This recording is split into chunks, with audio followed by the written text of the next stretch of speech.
Consequence Podcast Network. This episode brought to you by Nick B. Fun fact about Nick B. Oh, yeah? He was actually at that fireworks show at the beginning of this movie as like an extra. I mean, he does live in London, right? Yeah, that's what I think. Another fun fact, do you know what day they shoot off fireworks in London? I do. Because it's a fun fact for the movie? It is a fun fact from the movie, but we can spoil it in the first 30 seconds.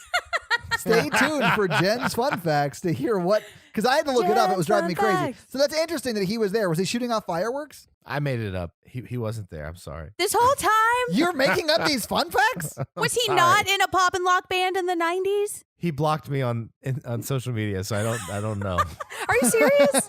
No, he didn't block me. The B stands for blocked. And honestly, Nick B, I get it. I do This too. episode also brought to you by Ori. The thing that I'm grateful for Ori about is Ori introduced me to this thing that you can do when you just need to eat a whole bunch of chocolate, but you don't want to make anything. Are you just going to say chocolate bars? No, chocolate chips. I'm going to show you. Oh. I have my little bag of chocolate chips right here. Holy They're shit. dark chocolate. Oh, Ghirardelli. Oh, you got Yeah, dark man. chocolate? You beast. Oh, dude, no. you adjust. Your taste buds adjust. Oh, it's so good. 60% cacao. What did you call me?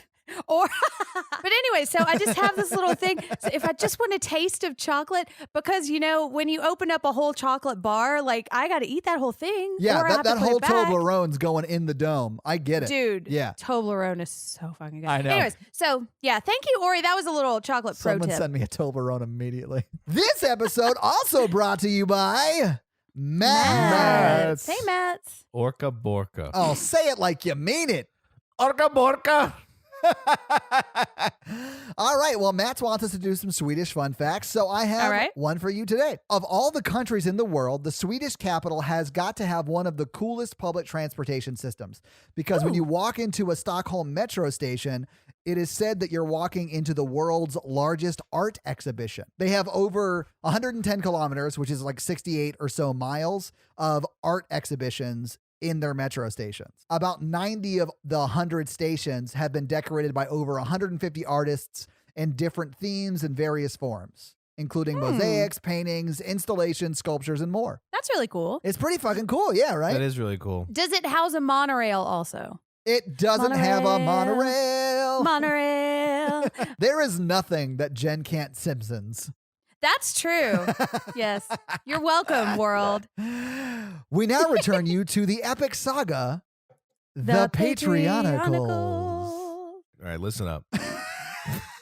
Wow, sorry. I just wasn't expecting you to get all R&B bridge singer. Shit's getting dark. The flying submarine blew up. The flying submarine blew up? Did you just Iron Eagle 2 me where the main character gets killed in the first 3 minutes? Okay, sorry. Oh, man. That Iron Eagle reference is fucking fire. Thank So I'm going you. to leave that Thank because you. I hate that when that happened. Let's not Me even talk about fucking that. too, man. Okay.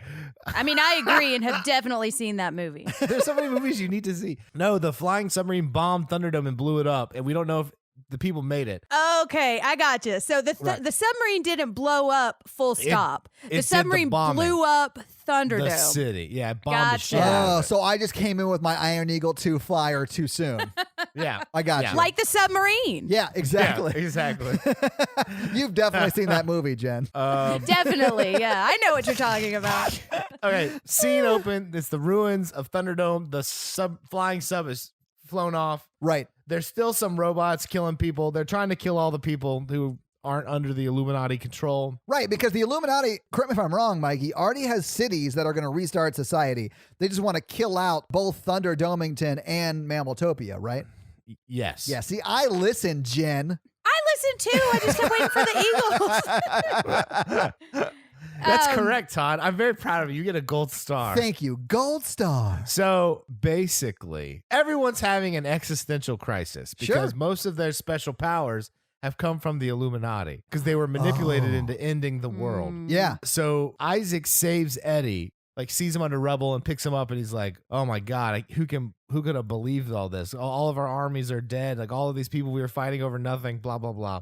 I'm sorry. They're having trouble believing that all of the cast of Homeward Bound and Chip and Dale are a part of the Illuminati and fly away in a submarine. They're having trouble believing that. Please. Please. Exactly.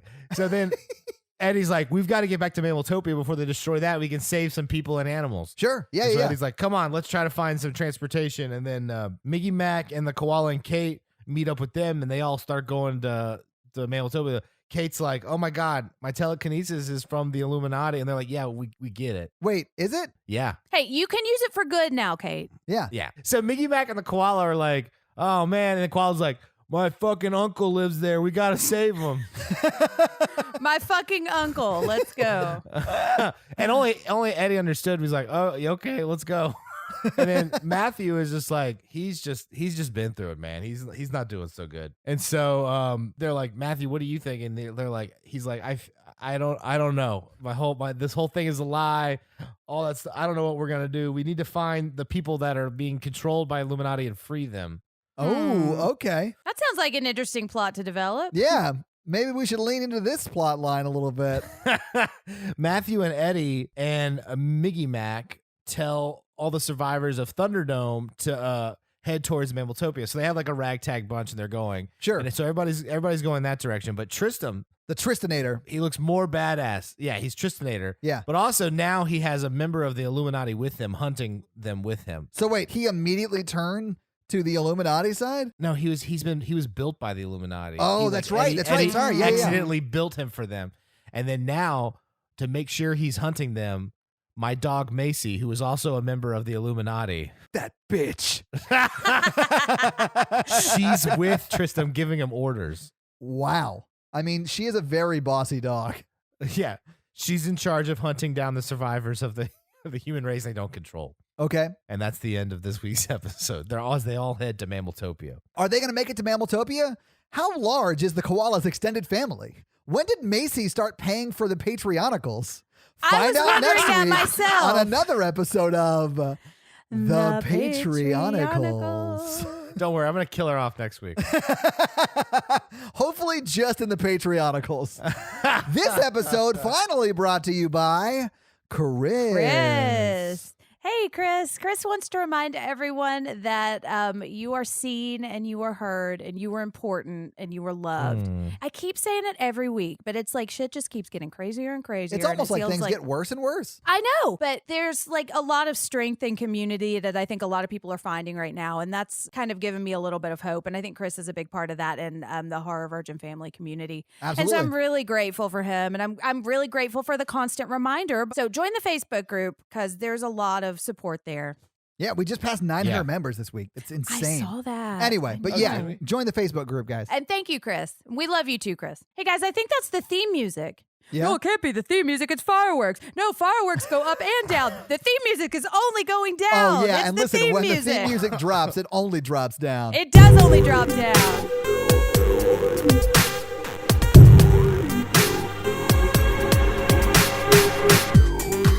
Our theme music only goes down on you.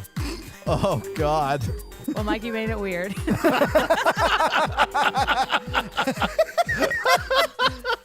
Welcome to the Horror Virgin, everybody. I'm Jen. I'm Mikey. And I'm your horror virgin, Todd, which means I don't like scary movies, but you guys make me watch them. And this week, you guys made me watch Attack the Block. Attack the Block, yay! Yeah. Starring John Boyega, who I love. Yeah, I mean, he must have been really young when he did this movie. This was his first movie. Yeah. Well, he's playing Yeah. a 15-year-old, so. Mm-hmm. So this was the first time I've seen this movie. Have you guys seen this movie before? I've seen it one time before. Oh, had you? I had seen it before, but like so many times I'm doing other things while I'm watching movies, like folding Yeah. laundry or like doing work or something. I remembered very little about this movie. But yeah, so I know that I have watched this movie before, but didn't Yeah. remember. I saw it in 2010, 2011 when it came out because it got a lot of buzz. Yeah, it was 2011 Mhm. when it came out. Yeah. Did you see it in theaters? No, it didn't do theaters here. It did, but like 8. No joke. I know this because box office, so I'll just go ahead and say this early. it peaked at 66 theaters nationwide in the U.S. Really? Yeah. And this is like when normal movies peak at like 3,300 theaters. So it was only in very select theaters nationwide. Yeah, I had heard about this movie through other people. This is kind of a word of mouth kind of cult movie, Sure, you yeah. know, that has kind of exploded recently just because John Boyega has been in the news a lot, making that really touching speech at a protest. Yeah. And I mean, also, he's a legit star now. In fact, a lot of the He people is. from this movie are legit stars now. Like John Boyega, Mm-hmm. I'm going to forget her name, but she's now Doctor Who. Jodie Whittaker. Jodie Whittaker, who's now a huge star, and she was also in a TV show called Broadchurch. That's amazing, and she does like some amazing work in that. But like a lot of them like are legit stars now. And I love John Boyega. He's great in this movie too. He is, especially for how young he was when he was in it. I can't imagine not getting pulled into it almost immediately when I watched it the first time because man, it was so fun. It's like this perfect mix for me of super fun, action and scariness and a message that I can dig into, you know? Yeah. And it was funny. So it like had everything I was looking for. So yeah, I loved it. Yeah, Mikey, what did you think about it when you saw it? I liked it. That was a very reluctant I liked it. Yes, it was. I remember in 2010 thinking it was a little overrated. It's 2011. Yeah, 2011. I watched it last night, and I thought it was like a fun, like kind of like silly movie. Yeah. But I think some of its like deeper stuff kind of falls flat. But I mean, like, I like the creature design. I thought the creatures were cool. British slang terms always are hard, so it was. Yeah. So that was fun. But I mean, I liked it. I liked it a lot. I like John Boyega's character the most, and I think the rest of the team didn't really get a lot of like development besides him and Jodie Whittaker. I liked it too. I liked it a lot. I thought it felt like an action movie that also had some jump scares that scared the fuck out of me. They had some really effective jump scares, but Mikey, like you're talking about, the creature design is very cool. They looked a little weird when they were running, but the fact that their mouth was like glowy and it was almost like a Sonic, like echolocation sort of creature because they don't have eyes, at least that you can see. I just thought the creature design was sort of unlike anything that's already out there and very, very cool, and I appreciated that. There were some moments that really scared me in this movie that I did not appreciate. They were like super like jumpy jump scares that I hate, but pretty much everything else I thought was awesome about this movie. But it is like, it sort of felt like, I want to say Goonies, but I'm only saying that because it's like a group of kids. But it's No, like, there's an element of that. it's like an older, more mature Goonies. Yeah. No, it's like a more mature, earnest, scared, stupid. Yeah. So like not kids, not adults, but like older teenagers. But they're still out there doing shit they shouldn't be doing. Except Right. like a lot of them die in this movie and no one dies in Goonies, right? Right. So I was like, this movie's a lot like a little bit older Goonies. And then when the first kid dies, I'm like, no, it's not. Never mind. I take that back. Right. But it was fun like Goonies. Yeah, it's got that boys on bikes or kids on bikes kind of thing, which like Stranger Things hits a little bit too. You know? Sure. But yeah, one of them actually has a moped because he's lazy, I guess, and doesn't want to pedal.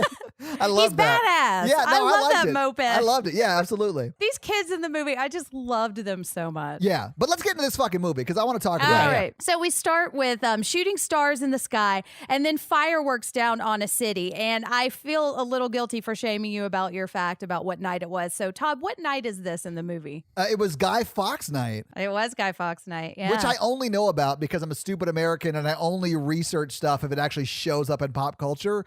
So I only know about it because of V for Vendetta. Yeah, which is a documentary about the birth of Guy Fawkes Night. It's not, but it's so amazing. Everybody should watch V for Vendetta. I honestly, in my notes wrote, wait, Brits don't celebrate July 4th, do they? That's what I was thinking. I was like, but especially because we just did, you know, so it's kind of like top of mind. But I yeah. mean, honestly, if I was them looking at us, I'd be like, yes, we got rid of them. Yeah, it's called Good Riddance Night. Right. So yeah, there's fireworks over a city and it's South London. And so we see a girl walking out of a store talking to her mom on the phone, and that is Sam, who's going to be one of our main characters. And she's Doctor Who, right? She is Doctor Who. I just wrote Doctor Who in my notes the whole time just because that's the only thing I really know her name from. Yeah, so kind of how I dealt with the names in this movie, because I had a hard time understanding what they were saying a lot of times. Yeah. And so I didn't pick the names up until like halfway through the movie. But I honestly think that's part of the story this movie is telling too. Like that's intentional in some ways. I mean, I honestly didn't know one of the kids' names until after he was dead, and they were like, oh, Jerome. And I was like, that was his name. Jerome. Because I was Yeah. like, the whole time I was like, didn't what know is till the his credits name? rolled. It showed like their names and their faces at the end of the Yeah. credits. Oh yeah, I wrote them all down then because it is a little bit difficult to understand. But I also think that's intentional. Like part of the reason that he said he wrote this movie was to like counter the narrative of like vilifying like urban kids, you know, or urban teenagers. Sure. So I think it's interesting that as the movie plays out, we start to learn more about these kids, humanizing them. We learn their names, and it's funny like they're talking about their real names and then they're like nicknames, you know.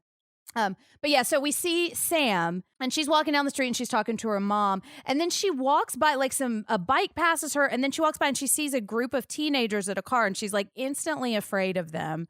And it's night. And I mean, I understand that. Well, and they also, they mug her. Yeah, so they also like mug her. Like I get. Well, it's okay, but she sees them and then they walk up to her and then they mug her. What I'm saying is she was afraid of them before they mugged her, which I think is a key thing in this movie. But they do come up and mug her and they like take her ring and they're mean to her, and it like broke my heart because I couldn't remember exactly how this movie played out when like the guy pulled his face down and it was John Boyega doing these mean things. I was like, no, I love you, Finn. Stop. I know. I But so called him John Finn the entire movie. Yeah. Okay, so I'm just gonna get this complaint out like right away, and maybe honestly, I will probably join you on this. okay. Well, maybe I just missed it because I'm taking notes during these movies and sometimes I miss things. But like they steal her ring and she says the ring isn't worth anything. And it's like a small little thing. But I really wanted to know why it was important to her, like why it was an important ring for her and why she like did not want to give it up, even though it was a cheap, you know, little ring. Did I miss something or did they just not talk about it? I think they didn't talk about it. I didn't catch that they explained the significance of the ring, other than it was just something that was significant to her and she didn't want to give it up, which I can understand. Sure. I just think we could have had a cool moment of it, like, because she doesn't have a dad in this movie. I wondered if, like, it's a ring that her dad gave her when she was a little girl or, you know, something like that that makes her feel a connection to, like, a lost parent because we only meet her mom, right? Anyway, I just thought it was, like, a missed opportunity to evoke some emotional stuff. I mean, it's just her thing and she wants it and she loves it. That should be enough for her not to have to give it up, you know? I mean, she shouldn't have to give anything up. It's her shit and they're robbing her. But yeah, I mean, I sort of had a problem with this in the movie because it immediately sets up our cast of characters as bad kids. Yes. And then it wants us to like them. And I will admit, over the course of the movie, you do start to like them, but they like literally robbed her at knife point. Yeah. Right. But I feel like that's kind of the overall point of the movie, and doing some research in why he wrote this movie and what he was trying to say with it. I think the point is to show that those people are real people too, and there are reasons that they're doing the things that they do in this movie. Because later on, like, this kid's 15, he can't get a driver's license. We see that he basically lives by himself. So, like, how is he supposed to eat? Like, nobody's giving him food. And so I think the bigger point that he's making in this movie is, like, when you cast people out of the systems, they create their own systems. And so this world that they've created on the block is the system they've created to survive in because the bigger system does not work for them. Yeah. I mean, this is why you need social safety nets in countries.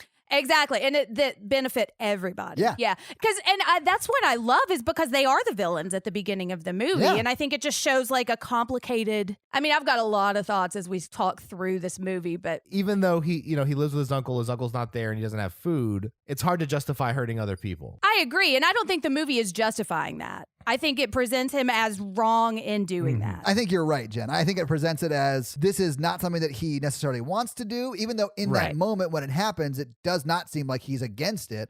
But it does show over the course of the movie that he is not necessarily a bad kid, he's in a bad situation, and has to do bad things to survive. Yeah, it reminded me a lot of The Autopsy of Jane Doe, and it reminded me a lot of Candyman in a lot of ways. Interesting. Because I think part of what they're saying is when you are part of a group that is constantly attacked and constantly cast out and constantly said, I don't care, figure it out on your own, like, you have no power. You feel so unimportant. And so here's like a system that's giving you power. It's like that's why people join gangs a lot of times, because somebody finally is saying you matter, you're important, you're strong, even if that strength is coming from a negative source, or even if that strength is making you do negative things, or you're choosing to do negative things. I do think there's a power in that. And when you grow up and you have no power, that is appealing. Absolutely. You know? Again, not justifying anything he's doing. And that's one thing I love like about this movie is I think it shows that it's complicated. Yes, they're doing a lot of bad things, and I'm not justifying those bad things, but I'm saying they are people too, and there are reasons that they do these things, even though they are bad things. And the movie does end with them going to jail. It does. I don't feel like it's glorifying what they've done because they do still reap the repercussions of it. So let's see. So they do mug her, and then as they're mugging her, you see the shooting star from before that is now finished its like trajectory down. It literally like crushes the car next to where they're mugging her. Mm-hmm. Which will come back later. Right. But so she gets away. Yeah. And then they're checking out the car and they're like seeing, like, is there anything we can take in this car? Well, and also, like, they're like, would a fucking firework do that? Like, that's too much for Right. I didn't even get the impression that they were like looking to rob it. I thought they were like, what the hell happened? No, they said that. And then John Boyega was like, hey, this is a nice car. There's probably some valuables in here. Right. Oh, okay. They did just mug a lady. So, like, that is not out of the realm of possibility for sure. But this is the first jump scare that really got me. And it was when the alien sort of pops up. Yeah, it scared the shit out of me. So what happens is an alien, and it's like, it looks completely different than all of the other aliens we're going to see. It's a female. Yeah, it's like a kind of grayish, like, one thing I love is we never get a good look at what the aliens really look like, which I think is smart for the movie. I feel like we get a pretty good look at this one because they drag it around for a while. Yeah, like there's this one and the other ones. It looks like a kind of a gray Muppet. Yeah, you know? I mean, even someone later thinks it's a puppet. But it's got like these big jaws, like these big chompy fang kind of things, you know? And we don't see a lot of it when it's alive. Maybe that's what I'm thinking. Like while it's alive, we just see like flashes and like extreme close-ups, you know? Yeah, John Boyega or Finn or his name's Moses in the movie. The name is Moses in the movie. He stabs him with his knife that he was just robbing Doctor Who with, and then it runs off, and they just literally chase it to like this shack in the somewhere close to the block where they live. Yeah, and this I thought was so cool because they shot in, and you still don't see it except for like little flashes of like fangs and stuff. Because they shoot fireworks in it, and then we're just seeing the flash of the fireworks. I did think that was pretty cool because it's still sort of masking what the alien really looks like at this point, because you're right, it was sort of like extreme close-ups and like jumpy stuff. And this actually wasn't super scary for me because it wasn't like jump scary. It was just like flashes of light. It's sort of like you turned a strobe light on and it was just only seeing that part of it. And then John Boyega goes in by himself and fucking kills it. Yeah, and you hear all of the attacks, and then the rest of them go in, and I thought this was really funny. They're like, what the fuck is this? And you hear them like talking about what it is, and you're still like, we're kind of from a distance looking at the shack, and there's like this yellow smoke that's like kind of coming out, or like smoke illuminated by an arc light or something. Yeah. But then they say it must be an alien, and they bring it out, and they say, no one fucks with the block. And they raise it in the air like Simba, and they're all like surrounding it. So basically, like we'll find out later, getting the stuff all over them. Yeah. That's like the pheromones. The pheromone stuff all over them. And then we get title card. And I literally wrote, and that's the movie? It is. That thing tried to attack the block and they said no. They killed. I was like, I guess they did everything that this movie in the title says that they needed to do. So I guess we're done here. Technically, an alien hid in a shed and they murdered it. Yeah. There wasn't much attacking the block at that point. It was much like hide from the block because they're trying to murder me. That's true. And this is when I turned the subtitles on because I was like, I heard English for the first 4 minutes of this movie, but understood 30% of it. Yeah. And that's probably what I should have done. Yeah, you should have turned subtitles on because honestly, I should have done that. If you're reading along with them, you're like, oh, okay, that makes sense. That makes sense. That makes sense. And I realize they're speaking English, but it's slang. Yeah, it's like the slang. Well, like, I did some research on it. What it's called is Multicultural London English. Interesting. It is really interesting. And that's one of the things that I think is great about this movie, especially for like American audiences, is there's so much like about London and about this culture that we don't see very often. Like when I think of like the UK, I think of Downton Abbey or like the royal family and the crown, you know, and I know that it's completely different. I'm just not exposed to this side of like London culture. Wait, are you telling often. me that England is not Harry Potter? No. And Mikey, Harry Potter isn't real. What? Yeah. The person who wrote this movie did research on this. It's a sociolect of English, which is basically a dialect constructed of a lot of different cultures that emerged in the late 20th century. It's spoken authentically by mainly young working class people in London. So it is like a thing that has been studied. And I'll link it because it is really cool. And I like that they use this. It reminded me a lot of Clockwork Orange and the way they talk, you know, which, I mean, there's a lot of similarities to that movie just in general, but... I don't know, man. I felt like this is a good movie. No, Hot take. Okay, so now we've got a map of the Clayton East Wyndham Tower. Which is like what they're talking about, the block in London. And I'm not going to go into a whole lot of detail about this, but I'm going to post another article about like post-war architecture and this like urban housing in London, because I think that's important to the story. But it's just, this is like a housing project tower. It is a housing project. It's public housing. And I think there's a lot to really unpack there, but I don't think we're going to be able to go into it. But I'm going to post an article that kind of breaks it down. Yeah. But so, Wyndham Tower, and that's going to be the block that we're on, I think, pretty much for the rest of the movie. Pretty much. It's literally either inside that building or just outside and around that surrounding area. Yeah. Right. Yeah. And so Doctor Who finds an old woman that helps her, and they go back to her apartment. Yeah. She's in this woman's apartment, and she says she did call the police, but the police said it's one of the busiest nights of the year. And they're just talking about the monster. These teens are fucking monsters, which I think is going to play into what we see later. Yeah. You know? So, and then we go back to Moses and his gang. And I don't know. I kept going back and forth with myself about whether I wanted to call them a gang, because I feel like there's so much negative connotation with that word. But I also feel like that's what they are. The point of the movie is to try to humanize that negative connotation. So I think there's a difference. Like the Goonies were a gang. I would call the Goonies a gang. But yeah, they're literally like maybe not dragging, but they're carrying around the female alien that they just killed. And they're like showing it to people as they like are taking it to the block because they want to put it in Ron's read room. But so they're also calling their moms and their friends. And one of them is like, I promise I'll be back by 10. And it's so funny to hear their conversations. And it just kind of makes you like, it starts you down the road to humanizing them. And it also is like, these are kids, they're lying to their parents about where they are. And, Yeah. I mean, have you guys done that? Mm-hmm. Yeah. Yeah. I've done that. Yeah. You know where my parents think I am right now? Jen? They also realize that Sam is a nurse and doesn't get paid well. And she's like, she doesn't make any more money than that. Why are we sticking up poor people? Which I thought was, and John Boyega doesn't say anything to that. But I mean, I think that's part of the story. They address that later, though. He does say, if I had known you were from the block, I would not have robbed you. Like, exactly. Because you're our neighbor, right? Not that you should ever mug anybody ever, but his intention is clearly not to take from poor people. It's to take from people who have so that he can provide for himself because no one else is helping him provide for himself.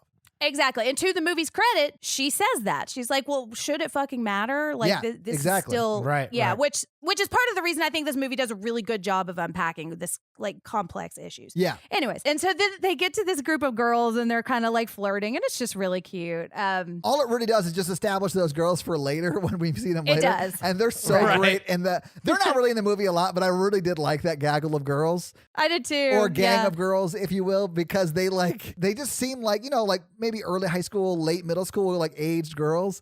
But man, when shit hits the fan, they fucking come up and they do, it man. was awesome. Anyway, but we also meet two foul-mouthed younger kids, which was Mayhem and the other kid. Mayhem and Probs. I fucking loved Prob and Mayhem so much. I did too. They're the only ones I actively was like, please don't die. Oh, yeah. Aww. I mean, I was so on their team, man. And Dude. this may be because I grew up the youngest brother in my family. So, like, Oh my all God. of the boys that I hung out with were my brother's age. So, like, I would, like, hang out with these kids that were older than me, and I was just always trying to get them to like me, if that makes sense. So, like, I really felt like I was Prob or Mayhem in this movie all the time as a kid. Well, as an older sibling, I was like, no, guys.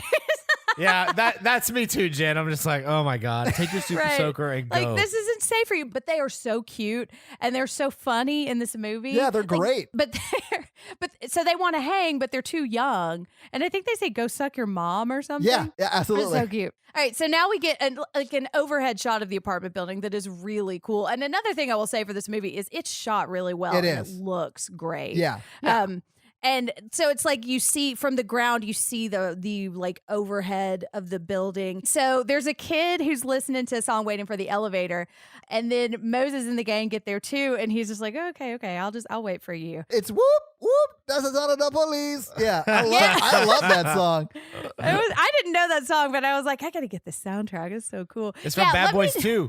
Yeah. Is it? Yeah. I love Bad Boys 2 so much. It's the best. I also want to say, for the record, I think this movie is too cool for me. It is. Because I was Jen, watching I can a lot say of the- it is too cool for you. And that is largely because Edgar Wright was one of the executive producers. and he's very good with like sound and stuff like that. And incorporating sound and music into movies. Like I know Baby Driver is like not a great, like it's not a problematic movie right now. But if you watch Baby Driver from the perspective of how is music incorporated into this movie, it is literally a masterclass by Edgar Wright on how to incorporate like songs and like even just music and sound in general into a movie. It's got amazing. the most creative use of music in a movie I think I've seen in a long time. Yes. But I mean, Edgar Wright, he's just very, very good at that. And he was one of the executive producers on this. And you actually will notice a lot of people from the Cornetto trilogy, which is like the Shaun of the Dead, Hot Fuzz, and At World's End. Those three movies were done by the same sort of people. And this is, if you call those people a gang, this is adjacent to that gang. Because a lot of them had their hands in this movie as well. Yeah, that's one of my fun facts early. It's, shit, sorry. No, that's fine. It's made by Big Talk Pictures, which also did Shaun of the Dead, Hot Fuzz, and Scott Pilgrim versus the World. I have not seen that one. But, but I know music is a big part of that movie as well. It is, yeah. And they just do an amazing job with that. And it's really, I think, showcased throughout the whole movie, but this is where it got set up for me. I think so too. And this is when I started thinking, it's really cool and I am not that cool. So listeners, just please forgive me. I'm trying. Another giveaway that this is a part of the same people that did the Cornetto trilogy is Ron, who they're going to see because they're going to put the alien in Ron's weed room, is Sean's best friend from Shaun of the Dead, right? Yeah, and I recognized him more from Hot Fuzz because it's been a long time since I've seen Shaun of the Dead. Yeah. So now they're up at Ron's room. Yeah, they're talking about selling the alien to the highest bidder sort of stuff, which is why they want to keep it in the weed room because it's like the safest place in all of the block. It is Ron's weed room. Which makes sense, I guess. Because it's like reinforced steel and stuff. Like it's like enclosed and like it's a grow room. It's just so cute. They're talking about needing representation and like wanting to sell it to like a like the Daily Mail or something. Or this is when we find out Curly Guy said he took a zoology class at uni and all that shizzle, and he's really trying to bond with these kids. He's trying super hard. Yeah. Oh God, he is, man. It's pretty embarrassing. It's one of those moments where you're like, oh, I know, cringe, yeah. But I mean, he pulls it off. Like the scene works because it's so uncomfortable. It just made me love it's supposed to be. Yeah, he nails it. It's not a bad part of the movie. It's supposed to be cringy, but it is. Oh yeah, and everybody else does too. Like the dynamic of this group, it's just so cute. Okay, and so Moses now he asks if he can keep it in the weed room. So Ron says it's not his decision. He says the boss is in the weed room. Right. This is when they go and meet Hi-Hat, who's listening to his own song and like vibing out to his own song. Yeah, Hi-Hat is not my favorite. No, but you know what? It's a good representation of anyone who makes music because living in Nashville, I feel personally attacked right now. I've also had to sit in a room where one of my friends plays their own fucking song. This is not fair. And I'm like, yeah, it's really good. Can we just move on to like going to the movies or whatever we're supposed to be doing right now? That is true. That's a Nashville thing to do. So we're in the weed room and Hi-Hats is there with his friend, and I can't remember his friend's name. That is Hi-Hat's like right-hand man is all that is. Yeah. It's guy who lasts 10 minutes. Yeah. Which is the name of my dating profile. Oh, Mikey, it's amazing you're still single. Mikey is single, ladies. I honestly thought the right-hand man was going to die in this scene because I was like, oh, that alien's not dead and it's about to attack the right-hand man because he's like poking it like, oh, it's a puppet. It's a puppet. I was waiting for that to happen too. Long story short, it is dead. So like it does not attack him, right? Yeah. Right. But so he's asking, can I keep this thing in here? And Hi-Hats eventually says, yeah, I don't care, but I also want you to start working for me because you're like, I see you as kind of a rising star and that you could help me out a lot, Yeah, and you're so already mugging people. Let me give you drugs. Here's exactly. I'm assuming it's marijuana. Here's the marijuana. You have to give me 300 euros back. You get to keep the rest, which I'd imagine is a pretty common sort of thing. They give you X amount and you either have to pay them up front or pay them. I don't know. I've never sold drugs. But correct me if I'm wrong out there, people who have. I'd imagine it's sort of like that. Anonymously. Yeah. Yeah, I think so too. But he also says like just one thing though, like this is my block. Like don't try to like step on my turf. Like I am in control here. Well, it's just because drug dealing is just a multi-level marketing scheme. I've actually read a book about, can you believe this? I read a book about this on like the economics of like drug dealing. And it's really the middlemen in the middle that make almost no money off of it. It's the people at the yeah. top that make a shitload of money. So like selling drugs is not a very lucrative thing unless you're the guy at the top. Like Walter White? Yeah, like a Walter White or like Hi-Hat is positioned in this movie. He's the guy who's growing it all and he's selling it all. And he just has sort of underlings that are selling it. And he is getting to set the price and he's getting to set, all of that stuff. So Well, they're taking the daily risk. yeah, exactly. Yeah. There is still some risk of being the guy at the top, but it's not usually the guy at the top that is arrested. Right, exactly. I did not like hi-hats, but I also was thinking like it seems like they're like maybe 5-ish years older than like John Boyega and his little gang. Yeah, and they I are. Wondered, They are. Mhm. And I wondered like 5 years ago if like hi-hats was like the John Boyega team and they were like the Mayhem and Probs like running around this building trying to like be taken seriously, I just thought that was a cool little dynamic, and I was like, I wonder what Mayhem and Probs are going to be like when they're like 15, 16. Yeah, I mean, I can't wait till the sequel when John Boyega makes props sell drugs for him. That's going to be awesome. Not my Moses. He would never do that. He saves the world, man. All right. So he goes back to his boys and they start to see flashing out of the window. And this is when they have the conversation about like how fireworks go up, then down, and that these things are just coming down because all of these bear creatures are coming down. And they want to go get some more. You see them like hitting the ground, and when the aliens are impacting the ground, it is causing a little bit of an explosion. That's why they were thinking it was fireworks at first. And then they're like, ooh, they're aliens. Let's go fuck up these aliens. And I was like, what? Right. That to me sort of blew my mind. And then if you remember back from literally like 50 minutes ago, they literally just fucked up an alien. And it wasn't really high stakes for them. It was a small little alien. It was fine. So all of them lived. So they go up to because they're like, okay, we killed an alien. Let's gear up. There's like a montage of them getting their weapons that they stowed away at different parts of their house. It's like bats. Yeah. Let me just point out a few things that I really loved about this. When Pest goes in and gets the bat, if you see him, he limps past his grandmother walking in, and he's like, oh, I pulled a muscle playing soccer or football. And then he goes and gets a bat and shoves it down his pants. So he then has to like hobble out. I was like, damn, that kid is like thinking out in advance what he's going to have to do to sneak that bat out of the house. I was like, Pest is a legit genius. And also it sort of foreshadows the injury Pest gets in this movie because he gets bit on that same leg and then he's limping around the whole movie. I was like, that is honestly just very interesting writing, and it like shows me like Pest is not like just some idiot thug kind of whatever. He's actually a pretty smart kid who's just trying to get by. And I think a lot of these kids are. Yeah, absolutely. I also love the part of the montage where the guy goes to get the samurai swords and he's got three of them. He takes the one in the middle. He grabs the one in the middle and then starts to walk out and he's like, why am I doing this? And then grabs the biggest one and then walks out. I was like, that makes really sense. Funny. It was really cute. Natalie even said, she goes, why did he take the middle one? And then immediately he turns around and grabs the other one. And I was like, oh my God. Okay, so fun fact early about this, like when the guy who wrote it, his name is Joe Cornish. He also directed it too. He did, yeah. He interviewed a lot of kids that are in these kinds of gangs that are like this age, and he asked like, what kind of weapons would you use if an alien was attacking your block? And so he used what they said in the movie. He was like, yeah, I would use a baseball bat. Yeah, I would use like my fireworks, my katana sword. Or just chains. Exactly, yeah. So I think he like really did a good job of trying to authentically represent like what these kids, because they're like 15, you know? And it's not like America. You can't get guns over there really. Or, I mean, you can. It's just a lot more difficult because they have like a lot of stringent laws over there. I mean, even their police don't really carry guns unless it's like a higher level. In fact, they even have to identify themselves, which we hear in this movie as armed police, and we hear that later in the movie. So like, really, it's just more. It's more rare than it is here. So like, I mean, if you'd shot that movie here, all those kids would have a pistol of some sort. They would. Yeah. Well, and so he intentionally made Hi-Hat's the only one who actually has a gun in the movie to kind of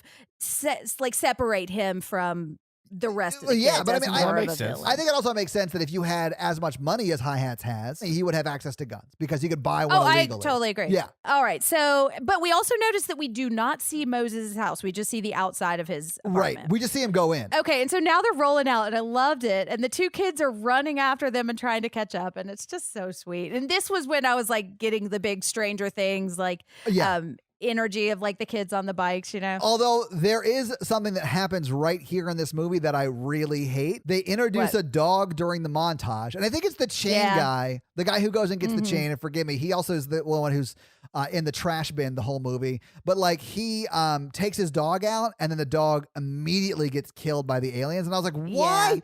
Why would you have to do that? Like, that's horrible. I was Yeah. so I liked mad. it just for this. I was like, just so we could talk about it at this moment. Because like you guys talk about like, as long as they don't kill the dog, it's fine. I'm like, they immediately killed the dog. know. And I was like, this is hilarious Yeah. because Todd and Jen will hate this. I know. The dog is in the movie for 3 minutes. Take the dog out. The dog gets murdered. Like, it was so Right. fast. It's realistic. It is sad. And there's a moment when he's saying, "This is for my dog." Yeah, absolutely. So they see a burning meteorite, and we see like the flashes of the sharp teeth. And this is the first time we see like a different looking monster. Yeah, it definitely does not look like the female, smaller monster that hit the car. Yeah. Right. But right. this, it looks sort of like a fossil. It's not even like one of the ones we see later. I don't think they ever Right. explain why this one didn't actually become like one of the bear, ape, gorilla, wolf things or whatever they call them throughout the movie. But it looks like it was encased in a rock and that rock hit and then it just never turned into one. It looked like Yeah. it was like a capsule designed to travel. And then it like split open when it landed and he was gone. And there was like pictures inside they were looking at. Oh, okay. That makes sense. Okay. So that is literally just like the casing they travel in. Yeah. And like this one okay. just didn't get out. No. It got out. It just they were looking at like engravings inside the thing. It was almost like the imprint of the creature that was inside of it. That actually sort of makes some sense. I got Because the two hard parts is the hard shell of the silly putty, and then inside was the silly putty, and inside the silly putty was the alien. Okay. Honestly, it checks out, though. It checks out, Mikey. This is very scientific. Yeah. I am on board for it. Let's do it. I mean, yeah. I mean, we can't disprove it. So, Well, because it's not real.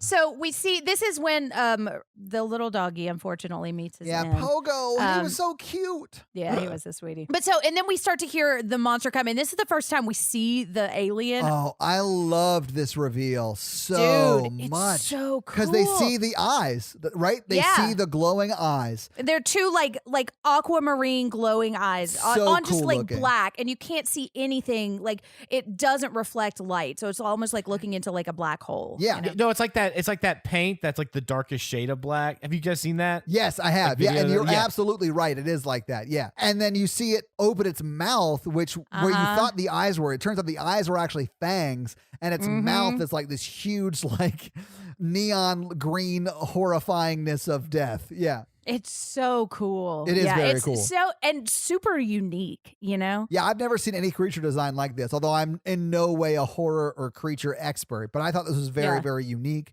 and very, very cool. I really like the creature design because even when you get full view of them, because it's like like that paint that no light reflects. It's just like even when you get the full view of the creature, it looks very unique and cool. Like it's just like a walking black hole gorilla type creature. And it fits like the tone of this movie, you know, kind of that cool like neonness, and it like does have some implications into the plot, which we'll talk about, I guess, later in fun facts. But so it's coming and it's chasing them, and they all run or bike away. But now the police are chasing them too. Yeah, and Doctor And Who's in the most- van with them because She is, she's yeah. trying to like identify the people who mugged her. Right. Well, and so they handcuff him, and they also find the drugs that Hi-Hats just gave him. So Yeah. now they're arresting him for suspicion of robbery and possession. And that's honestly what you get if you don't like get to it and sell your stash immediately. Anyways, but I loved the moment where she's like, yeah, and you know the rest of the kids that did it are up on that walkway right there, right? You see them, right? You see them like looking right over, like the killjoy thing, And then looking like right over just immediately their ducking eyes. down. Yeah. It's really cute. Yeah, it was really I cute. just love these kids so much. That he sees the alien coming and he says, hurry and get me in the van. And so we see the door shut on him for like the first of like 3 times, I think, in this movie. Yeah. Then the thing's coming. Yeah, one of the officers walks around to the back of the van and then immediately gets killed so fast. And all you see really is like this flash of black and then blood hit the van. It was really, really Right. cool the way that was done because it wasn't like scary. It was just like, oh shit. It's like going Right. down. And then that's when it jumps on top of the van and starts hitting the top of it. And then doesn't it kill the other officer pretty It quick does. too? Yeah, it kills him Yeah. right there. And then it's Yeah. just Doctor Who and John Boyega in the, I guess, the van, and she's in the front seat, and he's in like, I guess they have like a little jail cell with inside the van. which I thought Yeah. was super interesting and weird. I don't know if they actually have that in real life. I mean, we might have that here Yeah, I too. don't know. Because she goes to the back and they're looking at each other from either side Yeah. of this glass. Right. And I thought that was just so interesting. Like, because he is in jail and she is not. I mean, Right. for Van jail. But yeah. Exactly. And he's asking, hey, let me out. And I understand her not wanting to trust him and not Yeah, he wanting to. just mugged her. He pulled a knife on her. Yeah, Exactly. absolutely. And even though he's handcuffed, you don't know what he's capable of. Like, I get all that. Although I do too. I do think it's funny that the kids that are not arrested, who are in that awning sort of above, they think that the best chance of them getting out of the situation is to throw fireworks under a car full of gasoline and just hope it doesn't explode and kill everyone inside. I know. I was like, how did that not happen? Seriously. Yeah, and it doesn't. I mean, it doesn't blow it up. It just causes a bunch of like smoke and stuff. And that's when John Boyega gets out of the jail cell. I think she lets him out, but then she goes immediately in. And then his friend goes in there and lets him out. That's right. So his friend goes in there and lets him out, and then she goes into the jail cell part of it because she thinks she'll be safer in there. Right. But before he goes in, he says, this is for my dog, Pogo. Rest in peace, dog. Yeah. Yeah. Sweet. Oh, yeah. And he has this like cool little montage of him like gearing up with a samurai sword in his back and riding the moped down towards the van. I thought that shit was hilarious. I did too. I loved That was it. so cute. Yeah. But so they're the three of them are inside the van, and they get the keys and they're driving the van, but there's a thing on the front and they end up running over it, and they're going to the underground garages, which I guess is the way they say it there. Yeah, I'd imagine that's where the parking is for the block, I'd imagine. I don't know, but Right. And so now Curly is seeing this destroyed car and he's calling Ron and he's like, shit's kind of fucked up. And Ron's like looking with binoculars out. And it was so funny. He said, not a blue light in sight. And then we immediately cut to a police siren. yeah. Ron, what are you looking Jen, at? did you notice that was the car that Curly had borrowed from his dad? And that's the original Yeah. car, Yeah, right? yeah. That's Yeah. the car that got Yeah. destroyed by the original alien. Yeah, I was like, oh, Yeah. that sucks for Curly. Yeah. I know. But that's funny how they tied that together. Yeah. you know? I thought it was funny too. Okay, and so now we're in the garage and the police van. This is when the police van smashes into Hi-Hat's car. Yes. Yeah, and he's like, fuck, we just hit a police car, and then backs up. And then he's like, no, this isn't a police car. This is Moses. And so now this ignites this rage in him, in Moses, that he's not going to let go of for the rest of his life. Apparently. For like unknown reasons. Because like his right hand man was like, Moses is still in handcuffs. So like maybe what they're saying is a little true. Like that's definitely a police car. So as they're because at some point she has gotten into the cell, and so she can't get out now. And it Yeah. was to protect herself. But so they do let her out at that point. And he says, are you going to thank me for saving your life? Moses says that to her. And she's like, yeah, my fucking hero, which I just love their dynamic through this movie. But so she runs away. Because that is the person who literally 30 minutes ago or an hour ago mugged her. Like, I completely understand Exactly. her feeling Right. that way. Yeah. I do too. But Yeah, at the end of the movie, he is her fucking hero. he is. Yeah. Yeah. Yep. He's everyone's hero. It's a little foreshadowing. It is. It's hero I shadowing. thought this was insane because right after this is when a Hi-Hat like pulls the guns on all the kids who have now come up to meet up with John Boyega. And I think it was the guy with the chain who like got the van. I can't remember which other kid it was. I may be wrong about that. But John Boyega and the gang are now like talking to Hi-Hat, and Hi-Hat pulls the gun and becomes inexplicably mad about them running into him in a police van. I thought that was so dumb. And he feels like they're trying to take over the block, which is not at all what is happening. He's just completely misreading the situation. But he pulls a gun on these kids, and then they like take an aggressive stance with their melee weapons. And I'm like, I know, it's so cool. that's a bad move, though. You don't come at someone. yeah. who's got You don't bring a gun. knife to a gunfight. No, that's But I mean, if it's all you've got, you pull it, you know? Yeah. But so, like, I think with Hi-Hats, when you look at his character, like, I think this is just his response to being scared and feeling out of control of a situation. And I'm not justifying Absolutely. anything he does, but I No. think, because he doesn't want to believe what they're saying because that is a situation he can't control. And so I think there's, like, it's saying there's undercurrent of fear in him is kind of what I was reading. Like, I'm not going to look behind me because then I'm going to have to accept that this thing you're saying that I am terrified of is right. So I'm just going to shoot you. You know? But instead of looking behind him, he makes his right-hand man go look behind him. And He then does. his right-hand man walks over there, but the alien that had dropped down is now gone. and then you see the teeth again from the shadows, and it like jumps all over the right-hand man, and it like grabs him by the neck rips and his like throat out. Oh, it's so brutal, man. So I think my main problem with the movie is just because the kid's death don't really fit in with the rest of the movie. Oh, really? I think it kind of turned me like, well, okay, because I think I'm used to like if you're gonna do like a Stranger Things, like a young adult horror thing, like scary stories to tell in the dark, things like that. I'm not used to the main kids dying, kid murder. Yeah. And so and I'm expecting like Hi-Hat, his people, all like police officers, random adults, people get murdered, but I'm not expecting the kids to get murdered. It kind of threw me off the movie because then it kind of glances over it at the end, like, all right, he's getting arrested, but like there's like 3 dead kids and a bunch of other really bad things that happened. Yeah. I was surprised by that too. When the first kid died, I was like, oh shit, I was not expecting it to go to this level. But kids that grow up that way, some of them don't make it out alive. Some of them get killed I know, for whatever but they're reason. usually not mauled to death by aliens. I mean, that's true, yeah. But that's the metaphor we're sticking with, Mikey. It is, yeah. And I do think that's probably intentional, although I didn't read anything about that. But I know what you mean. It did kind of throw me, and it upset me that kid died. Maybe I just wasn't in the mood because I just wasn't in like a good mental place to watch kids get murdered, I guess, by aliens. I think I was. I think I was like, yeah, I'm in the mood. No, I'm just kidding. Like, no one's in the mood for that, Mikey. Like the right-handed guy, I was like, oh man, this movie is cool. This is like, and like the kids, like they were like all pulling their weapons. They're trying to save people. And I'm like, this movie's going great. And then when the kids started dropping, I was like, I'm not really super into this right now. Yeah. So they get back and there's a bear chasing him. So much of this action stuff, I had a hard time keeping track of what was happening. Yeah, there's a lot of hallways and chases. Which is awesome. Yeah. So as they're like trying to get back to the block, they're like running away from the situation with Hi-Hats. They're like running back to the block. But like, I think it's Pest who says, I'm shitting myself, but this is sick, or something like that. I know, yeah. And it's just one of those moments you're like, oh yeah, these are kids. Yeah, but they're literally like pedaling back. One of them has a moped, but they're like pedaling back as fast as they can to get back to the block because they think they'll be safe once they're indoors from these monsters. And this is a really cool chase scene, I think, that one of the articles I'm going to link kind of connected this to parkour a little bit. Like there is some parkour. Yeah, because I think it's the chain guy again. In the very beginning, he was going to make a jump, but then chickened out. And this is where he does make that jump because he's going to die if he doesn't. Yes. Yeah. And this is Yeah. honestly like one of the last times we see him on the street because he does that parkour jump and then runs over to like a trash bin and jumps in the trash bin. Or I think it's a recycling bin for paper.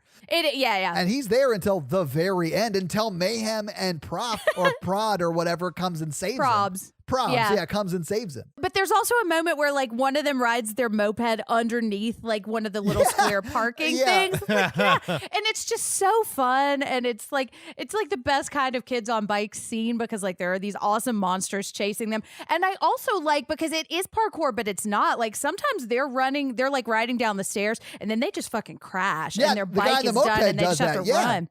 Absolutely. Yeah, and I'm like, oh yeah, that's probably what would happen. Yeah. He's trying to follow Moses on his dirt bike, and a moped is not a dirt bike. No, it is not. But also, Doctor Who is also running back to the block, and she's trying to get in her house. And as all the kids do sort of get inside the main floor of the block, right? They see her going into her apartment, and they just like force themselves into her apartment with her. They do. Yeah, which is another thing that I did not like. But right before that happens, as they get into the building, this is when Pest gets chomped by the leg. I thought that this was so cool because it's like they're all running to try and make it in, and Pest is the last one who's like getting in there. And they do. He gets in there, and then they close the door, and then the alien like goes through the door and bites his leg. I was not expecting him. I was expecting him to hit the door, but not go through the door and bite his leg. Oh, that was insane. I thought it was either going to be Pest just got eaten and they watched him get eaten, or close the door and they were safe. But it doesn't get all the way through, I don't think, because they like have their weapons and they fight it back. But yeah, I did think it was cool how they did that. So now Pest has a leg injury.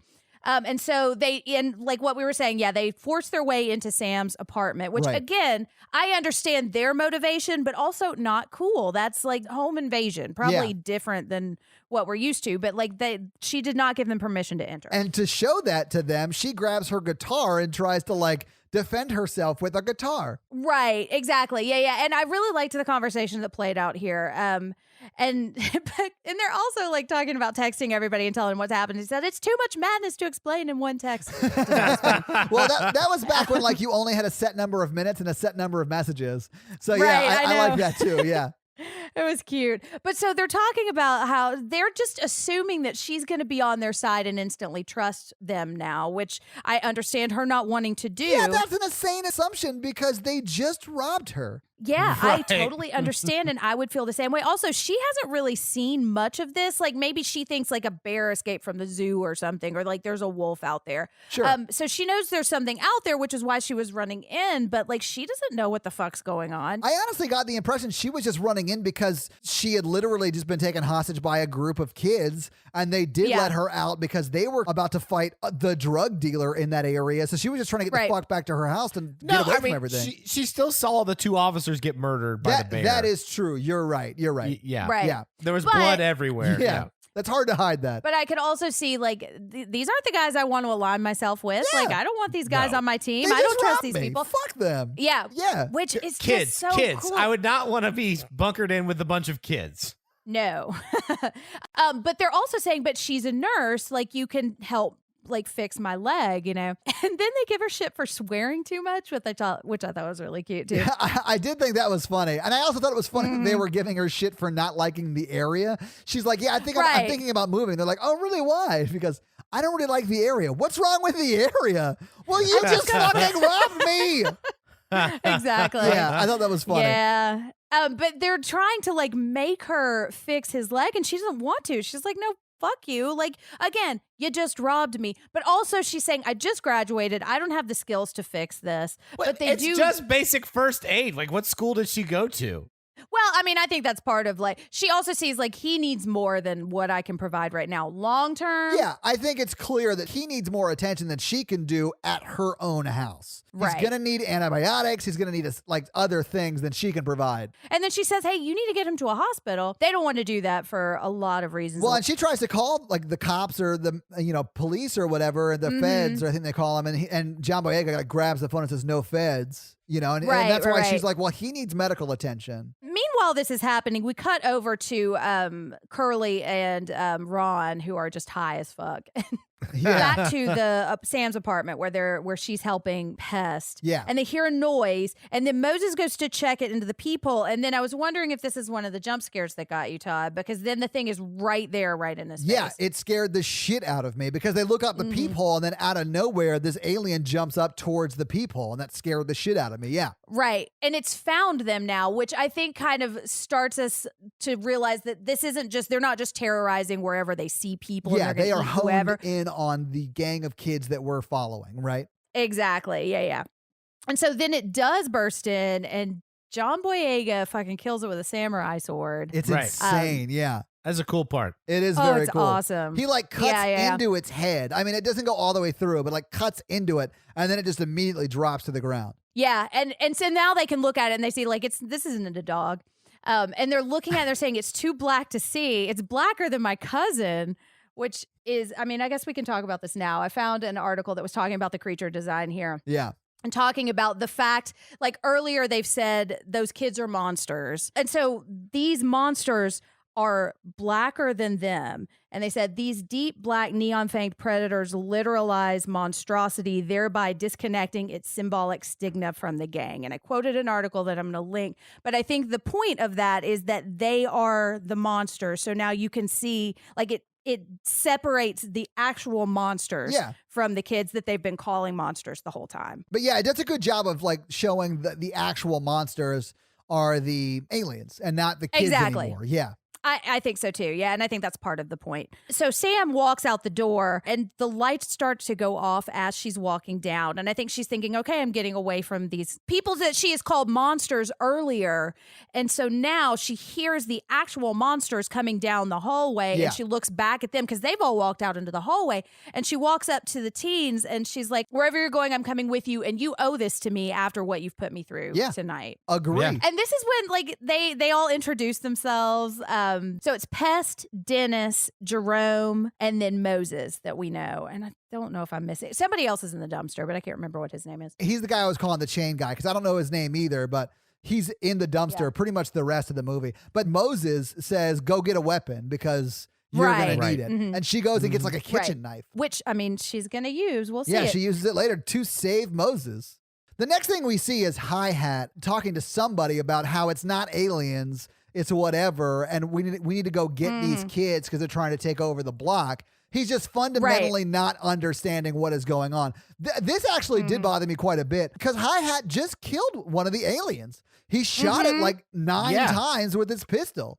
So he should know that that is not a dog or a wolf or a gorilla or whatever. They killed his friend. Yeah, and it did. It killed his right-hand man. I think there's a level of disconnect and denial with him that I found really frustrating, but also interesting. Sure. So we're back now in the stairwell, and they're all running up the stairs. And this is when they call Purple Hood is what I called him because I couldn't remember his name. He's still in the dumpster, and they say, call everybody. And so he calls the girls. He does, yeah. And it's so cute. Like, so when I said that they interviewed the kids to see what kind of weapons they would use, they also interviewed a group of girls to see like how they would respond to kind of things like this. And like, so a lot of those lines made it straight into the movie. I loved it because they were like, call us back when you're not playing Xbox. Exactly. Man, I have heard that before. Oh, Mikey. Recently, probably. Yeah. But you can hear him yelling on the phone, and it's like a mile a minute, and he's just yelling about all this stuff. And they're like passing the phone back to each other, like, what the fuck is, and then they just hang up on him. Yeah. Which I thought was really cute. And so now we got the kids, and they see the kids, Mayhem and Probs, in the hallway, and they say they have tools, and one of them has a super soaker. And the other one has a cap gun that looks sort of like a real gun, which they immediately take away from him. For good reason, Yeah, because kids that young don't need to have guns. Yeah, and I would have done the same thing. But he's like, no, it was my cousins. I'm going to get in trouble. But they're just so cute, and they just want to hang, you know? Yeah, they want to be a part of the group, guys. They do. Let them hang out with you older siblings. Stop being know. jerks. It'll mean the my world God. to them if you could just let them hang out with you. Hey, younger siblings, maybe we just want to relax and not have to babysit on our free time. You want to babysit them? They can take care of themselves. Oh, until they get hurt and you go home and your parents yell at you because you weren't taking care of them. Spoken like an older sibling. Yeah, that's true. Or lie to your parents when they hurt themselves and blame it on you. Oh, yeah, and they do it all the time. You guys need either to are stop blaming Mayhem and Probs for shit your siblings did to you. Mayhem and Probs is the only thing my younger siblings cause me.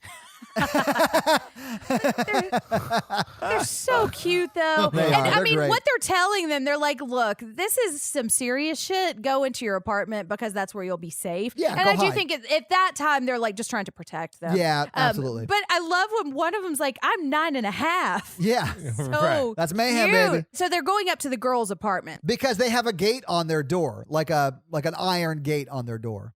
Oh, cool. Yeah, I didn't catch that. Apparently, Mikey didn't either. He was like, oh, cool. I didn't either. I know. I was Yeah, like, no, yeah, I mean, yeah. I appreciated that. Yeah. But she's saying, I don't want to get involved. Like, I don't know what you guys are doing. Stay out of my apartment. Well, but then Tia lets them in because the girl that answers the door was not the homeowner or the homeowner's daughter. Right. And the daughter actually is like, well, just let him in. Like, we'll just let him in. You know, all the kids and Doctor Who go in. Right. Yeah. Yeah. And so they're just kind of sitting around talking about what to do. And they ask Moses how he knows Sam. Like, who is this lady? I think they call her their math teacher at one point, which I thought was funny. So they're talking about the aliens that are attacking them, right? And that's Right. and that's when they say, what is Moses dating his math teacher? And she says the whole, well, I met them when they robbed me. And Right. and because they had just been talking about the aliens, the girl responds with, well, that I actually do believe. Exactly. Because she yeah. doesn't And believe it's- the alien stuff. Yeah. And I kind of got the feeling that like she kind of did have a crush on Moses, but just did not want to be involved with somebody She who's does. going to do like criminal activity, you know, Right. which I get. I mean, later in the movie, she tells Moses to call her from jail, I guess. But yeah. And then they have this conversation about robbing her. And she was saying, I can't remember exactly what she said, but she said like, it's 5 of you against 1 of me. Fuck off. Yeah. And you had a knife. And one of them, I think it was Dennis or Jerome, said, this knife was just to scare you. We were just as scared as you were. Yeah. Which I think is interesting when you look at kind of what we were talking about earlier. Like these kids, I'm not going to justify what they're doing, but I mean, this is a scary thing for them too. And I think a lot of times they're just doing what they know how to do to survive.